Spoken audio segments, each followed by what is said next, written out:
Good morning, everyone. I know it's early, and coffee is still getting into our system. So I'm going to share 3 stories this morning, plus my intro story, a little bit about me to give you guys kind of a framework. Because with an intro like that about knives, it's like, how do knives have to do with building relationships? That really doesn't make any sense. And so what I want to talk about is I want to go back 14 years. I was in college, had started a business working for Time Warner Cable, and was making really good money, climbing ladders and changing out parts. Unfortunately or fortunately, I fell off the ladder twice, didn't get hurt, but I was preparing for med school. And so I'm like, I'm going to end up a full-time patient, not a doctor. This is dumb. Like, I'm not a blue-collar guy. Even though I grew up on a farm, like, I knew that I was not going to work on the farm the rest of my life. And so I started to look for other opportunities. I ended up interning with Cutco, as Gary talked about. Was fortunate, though. What was really a game changer for me and really changed the whole trajectory of my life from being a med student to going into being an entrepreneur was I had a mentor at the time, and it was my girlfriend's dad. And so I pitched him the idea of giving out knives as gifts to his clients, because I noticed Paul was an attorney, but he seemed to be involved in everything in the community, oil wells, banks. And anytime anybody had an idea, they picked up the phone and called Paul. He was the first person they called. And so when you're a poor college student, you start to notice that the things that he's doing, and one of them was he was always giving things away. He'd find a deal on noodles and literally give away a semi-load of noodles at church the next Sunday. And I'd be like, Paul, that's $10,000 of noodles. He's like, I know, but everybody loves it. And he didn't even think anything of it. He'd buy, the school would have a raffle for a Harley. He'd buy a third of the tickets, and magically he'd win the Harley, and then he'd donate it back. I'm like, Paul, that was a $25,000 bike. Are you, give it to me. I'll go sell it on eBay. Like, this is crazy. And so when I pitched him the idea of giving Cutco, I thought a pocket knife. He has all these clients. He's in the country. And he got this little twinkle in his eye. He leaned back in his chair, and he said, hey, how about the paring knives? Could you engrave those with somebody's name on it? And I'm like, Paul, you're crazy.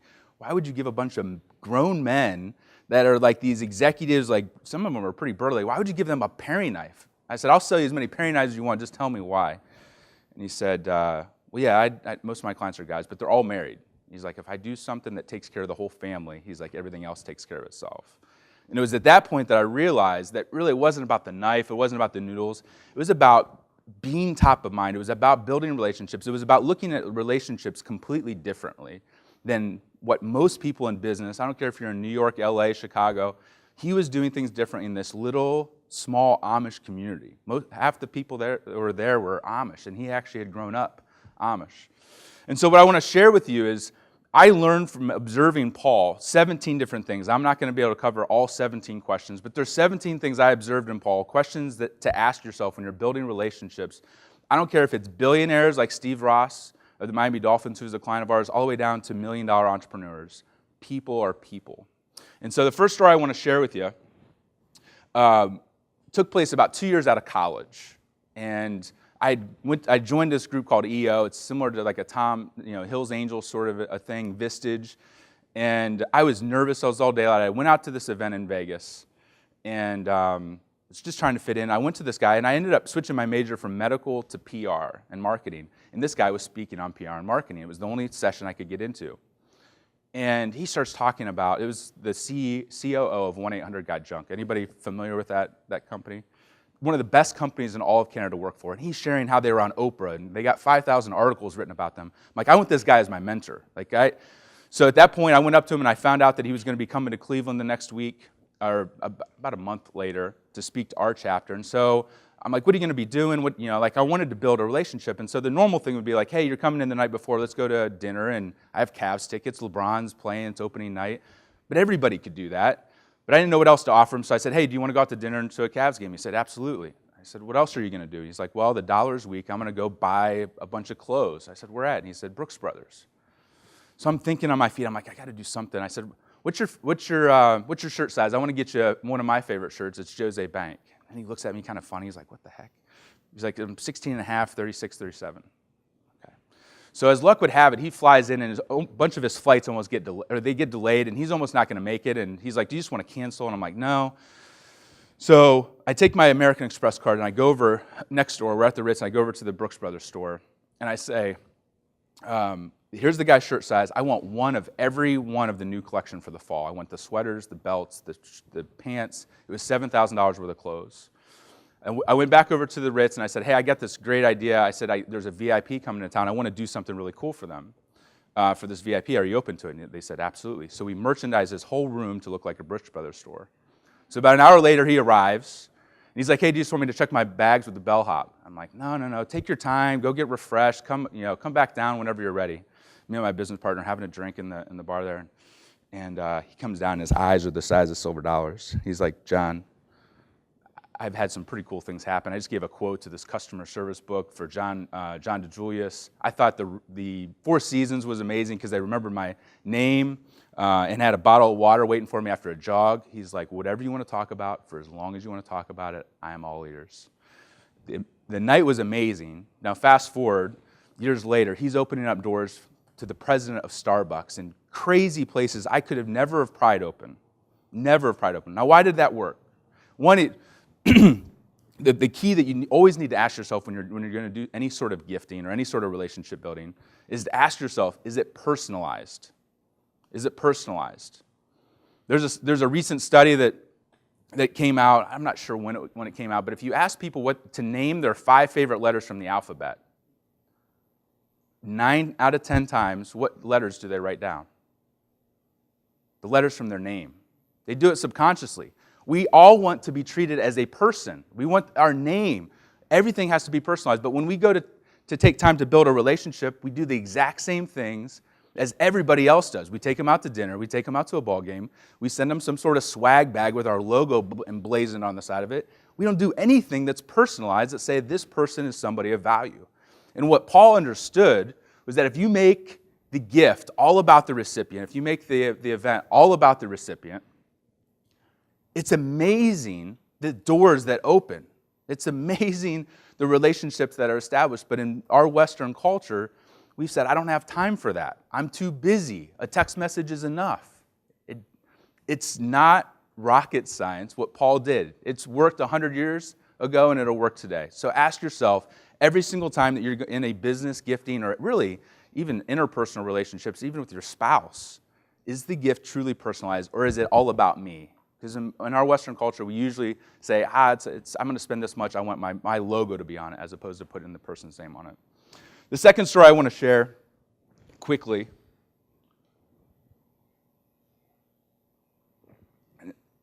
is around the idea of asking yourself, when would it mean the most?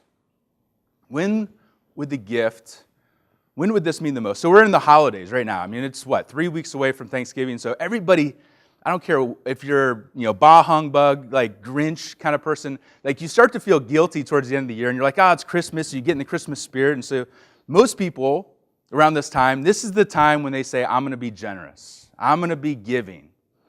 And what was amazing about Paul was he asked himself, when would it mean the most? He did things at the most random times to surprise and delight. So ironically, we run a very high-level gifting company. We work with pro sports teams. We work with all these different companies. We actually tell them, do not buy Christmas gifts, which seems like the antithesis of a gifting company. How could you tell people not to buy gifts? Like, are you crazy? No. Because we ask ourselves, when would a gift mean the most? Is it going to mean the most when they have 47 other gifts sitting on their conference table? When they have 5 sausage baskets and 3 bottles of wine? No, it's not going to mean the most then. And so one of our first clients, right out of college, I got the opportunity to speak at Purdue at this big ag business conference. And John Deere's there, and Monsanto, all these big companies are there. And I got to speak on stage with the president of Cutco, the owner of Cutco. He's an engineer, and so we got to share some stories. One of the guys came up afterwards, and they owned it's called AgriGold. It's a seed corn company. And they said, hey, we want to target these farmers, but these farmers won't give us the time of day. They farm on average 5,000 to 10,000 acres. They can jump on a tractor and be gone in 30 seconds. A lot of them have relationships with Pioneer, and their great-grandfather used Pioneer. Like, we need something that will really engage these farmers that are running really big companies to really take notice. And so one of the things we said was, well, when should we do this sort of gift? Like, how should we get these doors open with these folks? And so we decided, one, it needed to be frequent. It needed to be more than one gift to really break through and establish a relationship. The second thing we realized is, to do it, let's say at Christmas isn't going to work. So we said, right after spring planting season, these guys are going to be whooped. They put in long days. Let's do something then, going right into the summertime.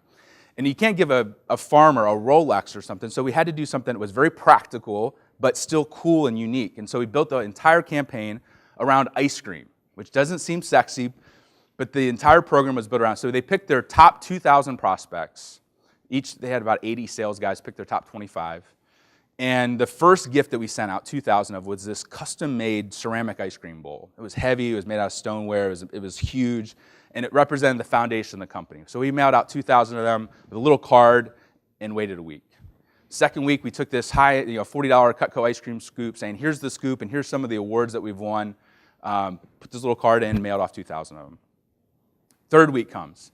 We get these dry ice coolers, put in Schwann's vanilla ice cream, dry ice pack, talking about the cream of the crop.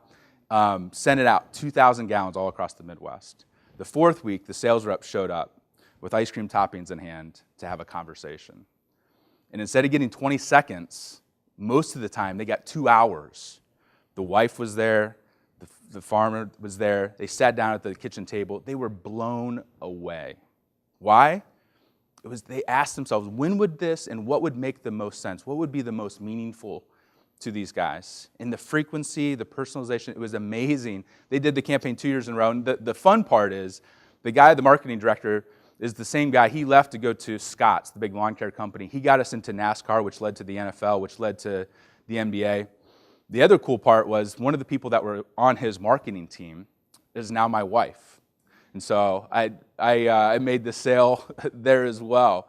But she was on the part of the team to kind of organize things. And so it was one of my favorite stories to share. But it really exemplifies, ask yourself, when would it mean the most? And it's not when everybody else is doing it. It's not as a token. It's not that way. The last thing I'll share, most of the time, I don't care if it's in business or even if in your personal lives, most people have a way of saying, what's the least I could get away with and still be okay? So like when we're going to a graduation party, we say, should I give $50 to this kid or should I give $100? What's the least I could get away with? Like we don't say what we should ask, which is, what's the most I could give? What's the most I could give in a situation? And Paul was amazing about that. I mean, who buys a semi-load of noodles and gives them out to basically, just friends and relatives at church the following Sunday? He always asked himself what the most that he could give was. And early in my business career, I had to ask myself this often, but I didn't have a huge budget. I couldn't spend a bunch of money on a fancy website or on fancy brochures. So I said, what's one of the few things that I can give out on a regular basis that might be able to communicate that we're for real? Like now we give away hundreds of thousands of dollars in gifts, but at the time I could barely give away, 5 gifts. And so I said, most people pass out a business card on a pretty regular basis, and most people say, what's the cheapest I can get this business card for? I want it for 3 cents, or maybe I'm going to dial it up with a little bit of fancy foil at 4 cents or 5 cents. So I said, what's the craziest, what would a $1 business card look like? And I asked some of my friends, they're like, you want to spend $1 on your business card? Are you nuts? And so I'm like, I don't even know. I didn't even know what $1. So I'm watching a movie. Any of you guys seen the movie Hitch? I love that movie for a lot of reasons, but one is this story specifically. So I'm watching Hitch, and he's cool, and he's a matchmaker, and do you guys remember the business card from that movie? Anybody? To me, it hit me like a ton of bricks. He passes out his card, and it's a black, square, thick cardboard piece with just his name, Hitch, in silver writing, and then his phone number. That's all it says on it, and it's a perfect little square. I'm like, that's going to be my card. So I start researching how I can even take that up a notch. And so my original card that cost $1 was square like this, and it was black, and it was basically a coated piece of aluminum, and it cost $1, and I passed it out. And it was amazing how at a networking function or in the suite, I'd meet the CEO of Lowe's, and I'd hand him a card. And I would explain, we do high-level strategic gifting for people, which would be like, what does that really mean? And then I'd hand him my card, and all of a sudden, everything I was saying was exemplified in this little touch point. And so I asked myself again, could we take it up a notch? Our cards now are $3. They're a piece of steel, they're cut 100 different ways. But when I pass this out, people are like, I get it. Touch points matter. Ask myself the question, how can I take it up a notch? How can I be different? And all of that gets encapsulated in a $3 business card. Now, what's funny is I actually save money as a result of spending $3 on my business card, because most people will spend $10 on their brochure that's fancy and has all this gloss and all these crazy pictures. And what do you think happens as soon as you leave that presentation or that meeting to that beautiful piece of art? It gets used as toilet paper. I mean, it's pitched 9 times out of 10 immediately. So instead of spending $10, I spend $3. And 3 years later, I can put metal business card in my subject line of an email, and people still will respond, and they immediately remember the conversation. So as I wrap up, if you want the other 14 questions to ask yourself, you can go to rulingroup.com, you can go to Undivided. I think there's some tools that are there. You can go to johnruland.com. What we do in business and relationship building is not rocket science. It's just a matter of saying, we ask ourselves the tough questions and we're willing to really do it. Is it personalized? When would it mean the most? And what's the most I could give in this situation? It's amazing when you take the time to do those, ask yourself those sorts of questions in the hecticness and the busyness of life, the relationships and the byproducts and the fruit that come from asking yourself those sorts of questions. Thanks so much.